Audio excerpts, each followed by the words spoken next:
오늘 하나님께서 주신 말씀은 열왕기상 9장 10절부터 28절까지의 말씀입니다. 열왕기상 9장 10절부터 28절까지의 말씀입니다.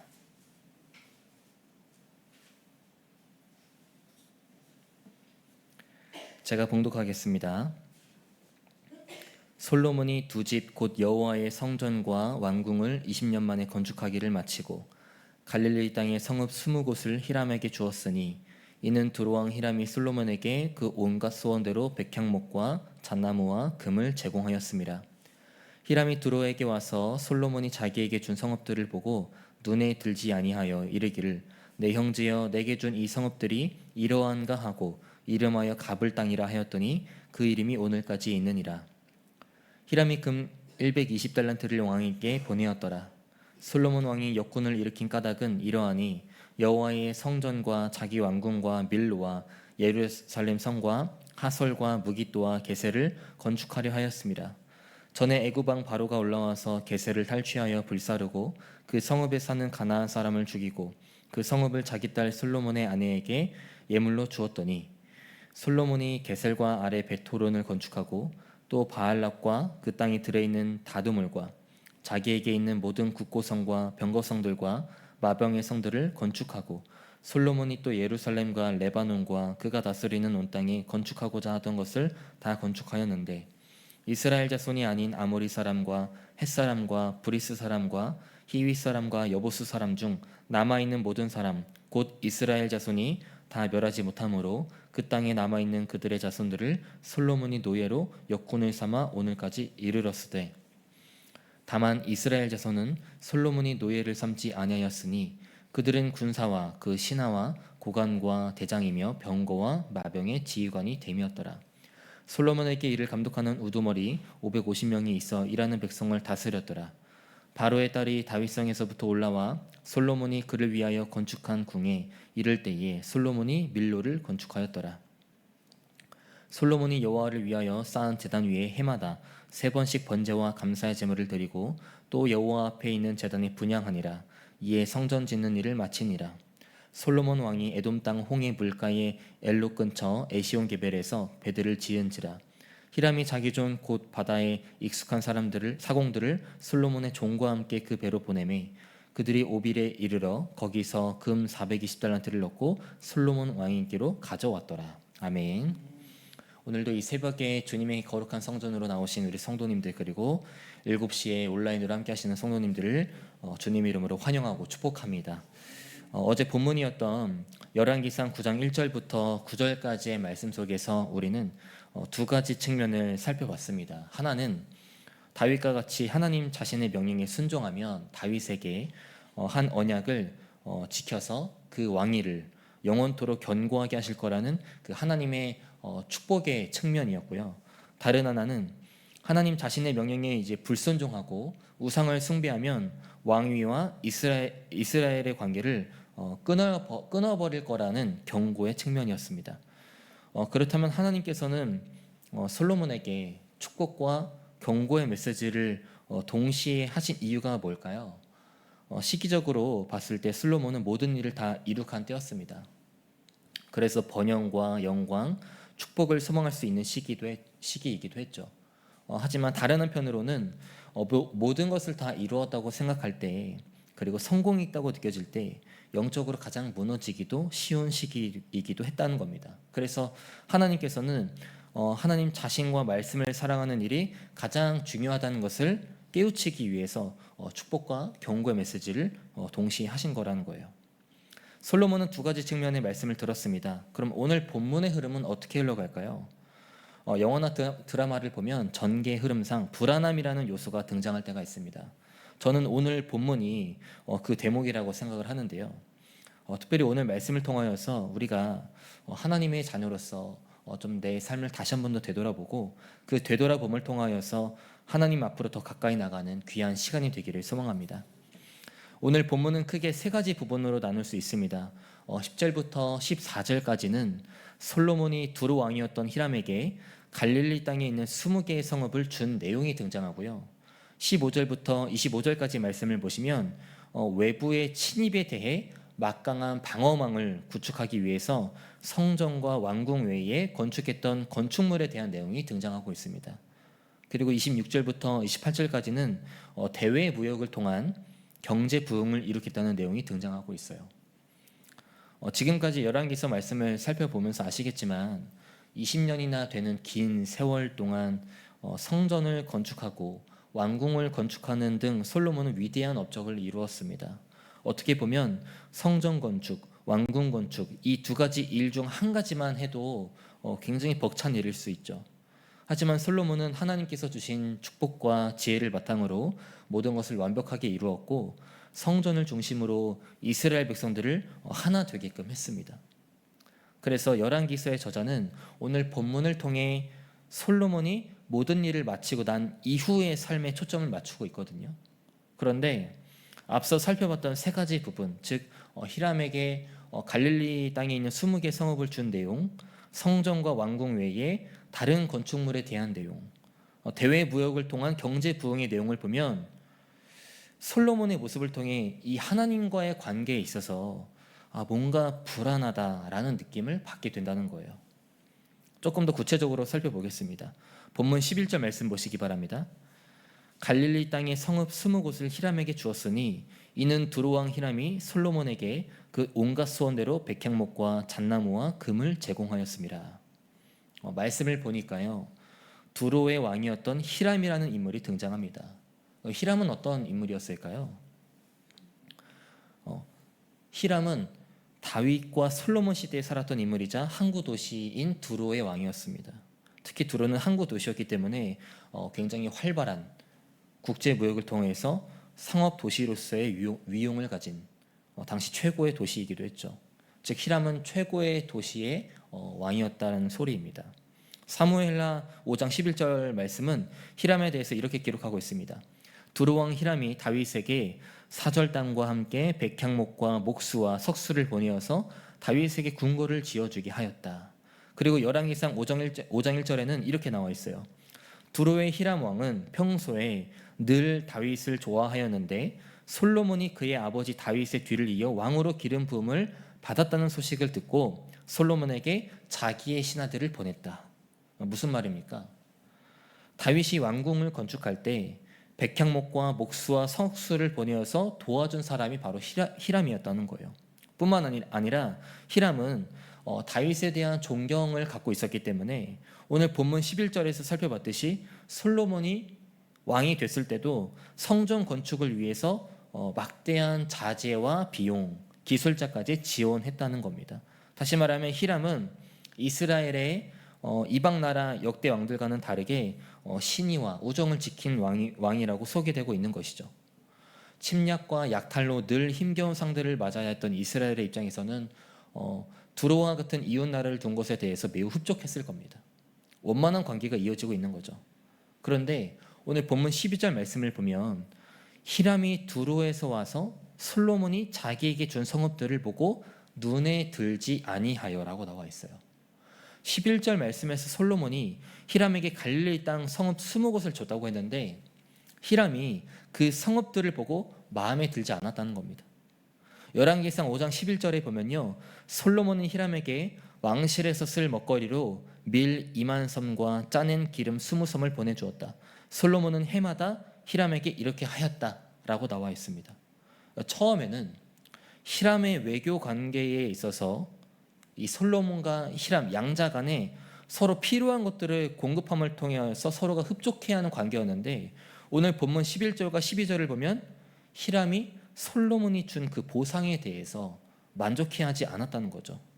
그러니까 히람의 입장에서는 이 성전 건축에 있어서 굉장히 풍부한 자재를 제공하는 등 전폭적으로 지원했는데 그에 비해 솔로몬이 준 갈릴리 성읍 20곳은 실질적으로 두로가 필요로 하는 농경지가 아니라 산지로 받은 땅이었기 때문에 이전과는 다르게 기뻐하지 않았고 불공정한 것으로 생각했다는 겁니다. 그래서 히람이 자신이 받은 그 갈릴리 성읍 20곳에 대해서 뭐라고 말하냐면 오늘 본문 13절 말씀에서 나의 형제여 그대가 나에게 준 성읍들이 겨우 이런 것들이요 라고 말하면서 가불 땅, 즉 쓸모없는 땅이라고 말하고 있습니다. 여러분, 솔로몬이 히람에게 준 갈릴리 성읍 20곳은 정말 쓸모없는 땅이었을까요? 솔로몬은 갈릴리 땅이 쓸모없는 땅이었기 때문에 히람에게 보상으로 준 것일 수도 있습니다. 하지만 그것은 어디까지나 인간적인 관점이라는 거예요. 갈릴리 땅은요, 인간적인 관점에서 보면 쓸모없는 땅이었을지 모르지만 그 땅은 하나님께서 약속하신 가나안 땅의 그 경계 안에 있었습니다. 하나님의 소유인 것이죠. 신명기 19장 14절 말씀에 이렇게 나와 있습니다. 당신들은 주 하나님이 당신들에게 유산으로 주어 차지한 땅에서 이미 조상이 그어놓은 당신들 이웃의 경계선을 옮기지 마십시오. 인간의 관점으로는 땅의 상태가 쓸모없어 보일지라도 하나님의 소유인 땅은 인간이 임의대로 처분할 수 있는 게 아니라는 겁니다. 레위기 25장 23절에서 하나님께서는 이스라엘 백성들에게 토지 분배를 말씀하실 때 그들의 기업은 매매할 수 없다고 말씀하시면서 그 이유가 그 땅의 근본 소유주가 하나님이 있기 때문이라고 분명하게 말씀하고 계세요. 토지를 영구히 팔지 말 것은 토지는 다 내 것임이니라. 성전 건축에 있어서 히람의 전폭적인 지원에 대한 보상이라고는 하지만 갈릴리 땅은요, 하나님의 약속으로 얻은 땅인 가나안의 경계 안에 포함되어 있었습니다. 거래의 대상이 될 수 없는 땅이었어요. 그럼에도 솔로몬은 하나님의 약속으로 얻은 땅의 일부를 이방인에게 주게 되는 잘못을 저질렀다는 겁니다. 솔로몬의 이런 모습은요, 하나님의 약속에 대해서 망각했거나 그 약속을 소홀히 여겼음을 보여주고 있는 것이죠. 뿐만 아니었습니다. 오늘 본문 15절과 24절에서는 솔로몬이 안정된 군사력과 경제력을 바탕으로 성전과 왕궁 외에도 다양한 건축물들을 곳곳에 건축했음을 보여주고 있는데요. 이 과정에서도 솔로몬이 약간 그 하나님과의 관계에 있어서 불안한 모습이 나타납니다. 15절과 16절 말씀을 제가 읽어드리겠습니다. 솔로몬 왕이 역군을 일으킨 까닭은 이러하니 여호와의 성전과 자기 왕궁과 밀로와 예루살렘 성과 하솔과 무기또와 게셀을 건축하려 하였습니다. 전에 애굽 왕 바로가 올라와서 게셀을 탈취하여 불사르고 그 성읍에 사는 가나안 사람을 죽이고 그 성읍을 자기 딸 솔로몬의 아내에게 예물로 주었더니. 방금 읽어드린 말씀을 보면 솔로몬은 밀로, 하솔, 무기또, 게셀 등 성전과 왕궁 외에 건축했던 건축물들이 나열되어 있습니다. 밀로는 예루살렘 성읍에서 가장 취약한 부분인 북방의 방어를 위해 북쪽에 세워진 성체를 가리키고 있고요. 하솔은 북쪽으로부터 내려오는 이 두 개의 주요 도로가 합쳐지는 전략적 요충지로, 그리고 북방 국경을 방어하는 장소이기도 했습니다. 그리고 무기또는 갈멜 산맥을 거쳐서 이스라엘 계곡에 이르는 주요 통로에 위치한 군사적 요새지이기도 했어요. 마지막으로 게셀이라는 지역은 여호수아 시절 가나안 정복 당시에 이스라엘이 정복하지 못해서 여전히 강력한 가나안 족속이 거주하던 곳이기도 했습니다. 하지만 16절 말씀에 나오는 것처럼 그 이후에 애굽 왕 바로에게 정복당해서 자신의 딸과 결혼한 솔로몬에게 예물로 주어졌고 이스라엘의 군사적 요충지가 된 곳이었어요. 그런데 15절부터 17절 사이의 내용을 보면 밀로, 하솔, 무기또는 한 번만 언급이 되는데 게셀은 무려 3번씩이나 반복돼서 언급되고 있습니다. 다른 지역에 비해서 게셀이라는 지역을 상대적으로 강조하고 있다는 거예요. 무슨 말입니까? 솔로몬의 관심이 다른 어떤 성읍보다 그 애굽의 바로와 관계되어 있는 게셀에 관심이 쏠려 있다는 거예요. 여러분, 솔로몬이 게셀이라는 지역을 얻을 수 있었던 이유가 뭐라고 나오고 있습니까? 애굽과의 이 정략적 관계를 맺고 바로를 통해 얻은 거라고 나와 있어요. 당시 애굽은 국내적으로도 혼란스러웠고 대외적 영향력도 크게 약화된 상태였습니다. 그래서 애굽의 통치자였던 그 바로는 자신의 약화된 정치력을 만회하기 위해서 군사적 요충지였던 게셀을 이 지참금으로 하고 자신의 딸과 당시 새로운 강자로 떠오르고 있는 그 솔로몬과의 결혼을 추진했다고 볼 수 있겠죠. 솔로몬의 입장에서는 군사적 요충지였던 그 게셀을 차지함을 통하여서 외부적으로는 굉장히 강성한 왕국을 이루었다고 생각할 수 있을 것입니다. 하지만 여기서 저희들이 반드시 기억해야 될 사실은 이 내적으로 보면요, 굉장히 불안하고 위험한 요소인 이방 애굽과 관계를 형성했다는 거예요. 그럼에도 솔로몬은 예루살렘을 기점으로 이스라엘 전 영토에 퍼져 있는 요충지들을 요새화하는 작업을 마무리하게 됩니다. 19절 말씀 보시기 바랍니다. 제가 세번역 성경으로 읽어드릴게요. 그리고 솔로몬은 자기에게 속한 모든 양곡, 저장, 성읍들과 병거 주둔 성읍들과 기병 주둔 성읍들을 세웠다. 그래서 솔로몬은 예루살렘과 레바논과 그가 다스리는 모든 지역 안에 그가 계획한 것을 다 만들었다. 여러분, 솔로몬은 이런 과정을 통하여서 강력한 방어망을 구축하고 막강한 군사력을 배치하게 되고요. 어떠한 외부의 침입에도 걱정 없는 이스라엘 역사상 최고의 안정과 평화를 가져오게 됩니다. 그런데요, 이런 솔로몬의 모습을 보면서 저희들이 놓쳐서는 안 될 사실이 하나 있어요. 겉으로 보기에 이스라엘은 강성해졌고 경제적으로도 풍성해진 것은 사실입니다. 그러나 그 이면에는 이 솔로몬과 하나님과의 관계, 이스라엘과 하나님과의 관계에 있어서 조금씩 불안한 관계가 형성되고 있음을 보여주고 있다는 거예요. 이게 참 모순인 게요, 지금까지 살펴봤던 것을 통해 알 수 있듯이 당시 솔로몬은 외부의 침입에 대해서 강력한 방어망을 구축했죠. 그런데 솔로몬 왕국의 멸망을 보면 외부의 침입이 아니라 하나님의 약속의 말씀을 소홀히 했고 하나님이 아닌 이방신을 섬긴 솔로몬의 죄에 대한 하나님의 심판에서부터 비롯된 것이었다는 겁니다. 따라서 솔로몬은 외부적으로 방어망을 구축했던 만큼 이 내적으로도 하나님의 백성으로서 위험 요소, 그리고 불안 요소, 그리고 죄악이라는 것이 틈타지 않도록 말씀을 기준 삼고 말씀을 붙잡는 일에 더 집중했었어야 됐다는 거죠. 다시 말하면 하나님이 솔로몬에게 원하셨던 모습은 눈에 보이는 건물을 짓는 것, 강력한 방어망을 구축하고 경제적으로 풍요로워지는 것이 아니라 하나님의 말씀에 순종하는 것, 그 모습을 원하셨다는 거예요. 어제 본문 말씀이었던 9장 4절 말씀 읽어드리겠습니다. 너는 내 앞에서 내 아버지 다윗처럼 살아라. 그리하여 내가 내게 명한 것을 실천하고 내가 내게 준 율례와 규례를 온전한 마음으로 올바르게 지켜라. 무슨 말입니까? 솔로몬과 이스라엘의 참된 번영과 참된 안전을 이루기 위해서는 결국 하나님의 말씀에서부터 비롯된다는 거죠.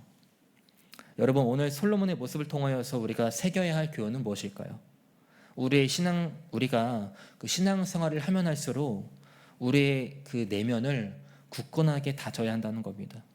하나님을 향한 내 마음이 다른 무언가로부터 빼앗기지 않도록 틈을 보여서는 안 되고요. 우리의 삶 속에 참된 번영과 참된 안전을 주시는 분은 오직 하나님 한 분임을 잊어서는 안 된다는 거예요. 세번역 성경 잠언 4장 23절 말씀에 이렇게 나와 있습니다.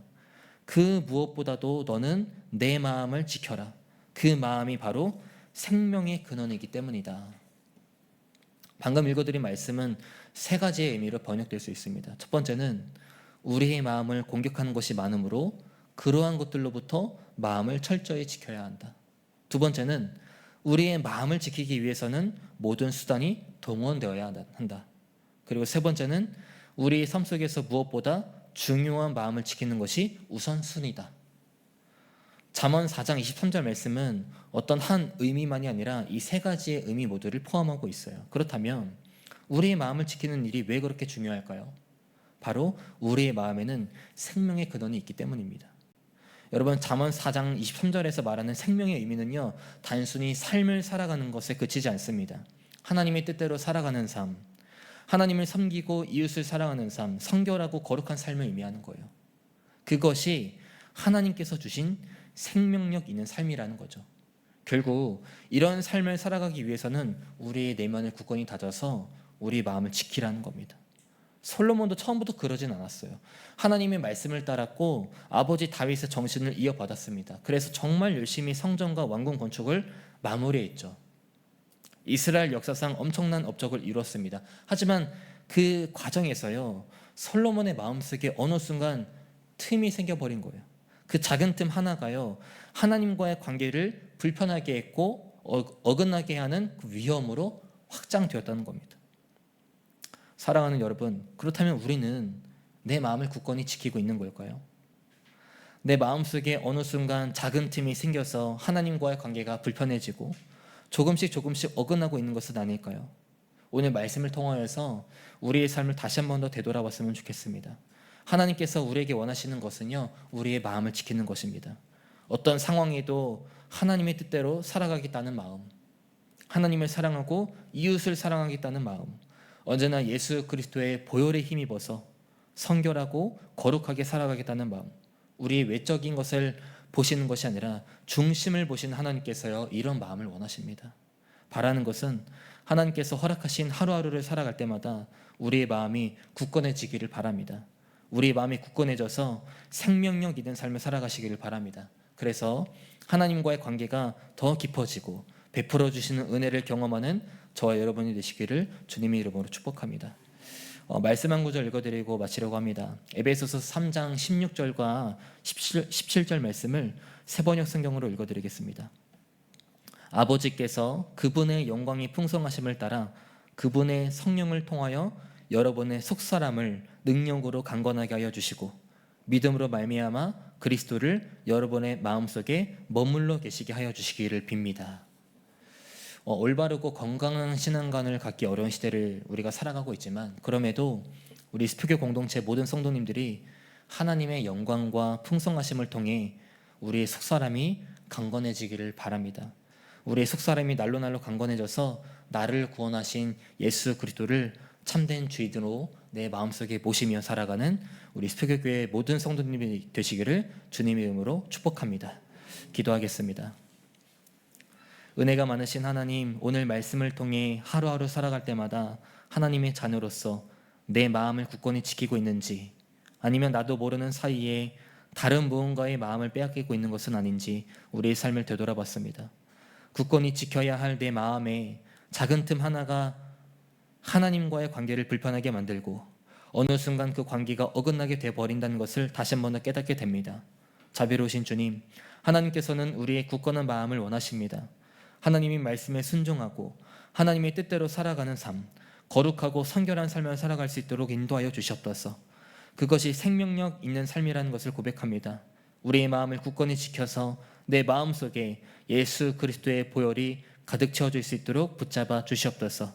이 시간 우리 스표교회를 위해서 기도합니다.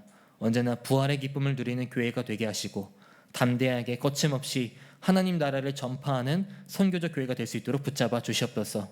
또한 김진우 담임 목사님과 함께 하셔서 준비하시고 전하시는 말씀마다 생명을 살리는 말씀이 되게 하시고 여러 가지 목회 사역을 감당하실 때 지치지 않도록 새 힘을 부어 주시옵소서. 다음 세대를 위해 기도합니다. 영유아 유치부부터 청년부에 이르기까지 이들의 삶 속에 하나님을 향한 갈망함이 깊어지길 원합니다. 하나님을 향한 갈망함이 점점 깊어져서 이들의 발걸음이 닿는 곳마다 주님의 이름을 전하고 주님의 영광을 전하는 거룩한 세대가 될 수 있도록 역사하여 주시옵소서. 우리 교회, 안나선교회, 모세선교회 등 귀한 신앙에 선배되는 성도님들이 있습니다. 날씨가 점점 더워지고 있지만 우리들의 그 마음과 건강이 아프지 않도록 보호하여 주시고 언제나 하나님의 사랑과 화평을 누리며 살아가는 귀한 성도님들이 될 수 있도록 함께하여 주시옵소서. 또한 각자의 자리에서 열심히 땀 흘리며 헌신하는 청장년 선교회원들이 있습니다. 언제나 영적인 풍요가 넘치는 삶을 살게 하시고 이들이 가는 곳마다 선한 영향력을 끼칠 수 있도록 붙잡아 주시옵소서. 아프신 환우분들에게도 하나님의 전능하신 팔로 안아주셔서 건강이 회복될 수 있도록 인도하여 주시옵소서. 이 시간 귀한 예물 드렸습니다. 이 예물들이 하나님 보시기에 귀하고 아름다운 곳에 쓰일 수 있도록 인도해 주시고 오늘 하루 동안에도 우리의 마음을 굳건히 지키며 속사람이 강건해지는 하루가 될 수 있도록 기름을 부어 주시옵소서. 감사드리며 우리의 소망 되시고 구원자 되신 예수 그리스도 이름으로 기도드립니다. 아멘.